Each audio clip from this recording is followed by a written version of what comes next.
Because kids spend most of their time at home, nothing is ever off limits, and most of the things they get into are at eye level in your cabinets. So joining us now is Dr. Robert Clem from Swedish to give us an idea of one of the most dangerous things in a home. What about what I've brought here? Well, you have all the sort of the top hitters here.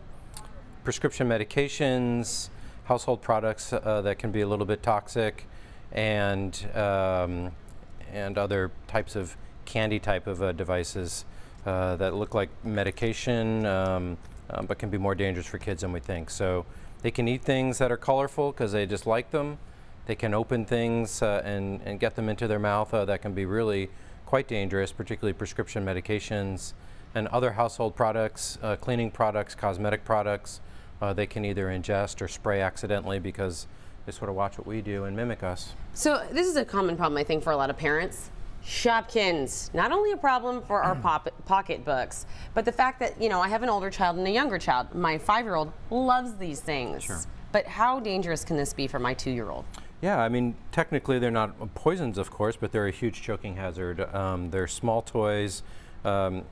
Most kids are sort of orally fixated. They want to see what stuff tastes like. They want to see what it feels like in their mouth, so they're going to put it in, and they don't understand sort of the ability to prevent choking. So these little tiny things can get stuck in their airway and cause quite a bit of problem.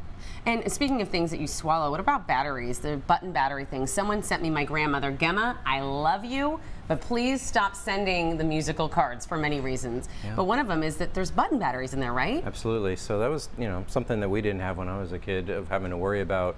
Batteries were pretty big, but now, whether they're in watches or little kid toys or cards, they're tiny.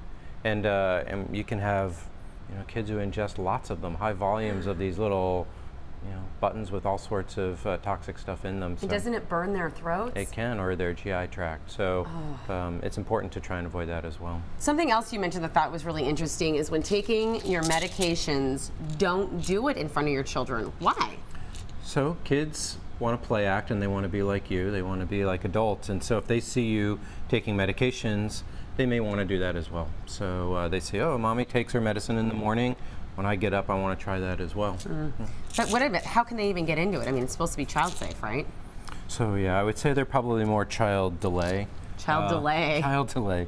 So most kids can still figure out how to do this. Sometimes even though it says to push and twist, if you twist enough, you can pop it off. And so the idea is real little ones may not be able to get into, but once they're over 2 or 3 and they're still exploring, they can maybe pop this open, but hopefully at least slowly enough that you can get there in time to rescue.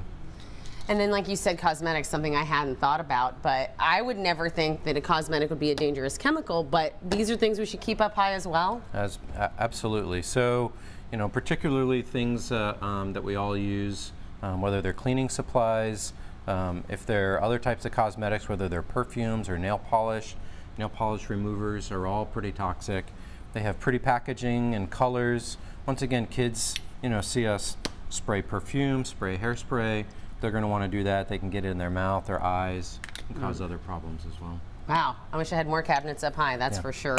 All right, thank you so much, Dr. Clem. Thanks for being with us. Hope we gave you some information, maybe a little more food for thought as we think about National Poison Prevention.